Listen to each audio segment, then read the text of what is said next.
দিনাজপুরের বিরামপুরের কাটলা ইউনিয়নের খিয়ার মাহমুদপুর সীমান্তে রাতের আঁধারে প্রায় আধা কিলোমিটার এলাকায় বাঁশের বেড়া নির্মাণ করেছে ভারতীয় সীমান্তরক্ষী বাহিনী বিএসএফ। এদিকে এর প্রতিবাদ জানিয়ে সীমান্ত থেকে বেড়া সরানোর কথা জানিয়েছে বিজিবি।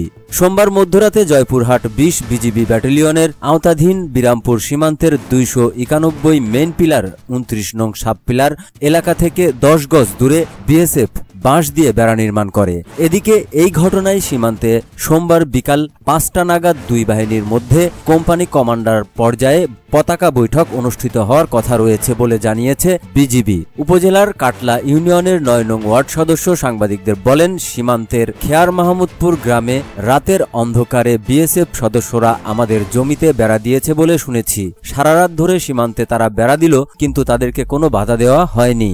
আজকে এই গ্রামে বেড়া দিয়েছে, কালকে আরেক গ্রামে দেবে। সেই বেড়া যেন দ্রুত সেখান থেকে উঠিয়ে নেওয়া হয়, সেই ব্যবস্থা যেন বিজিবি করে।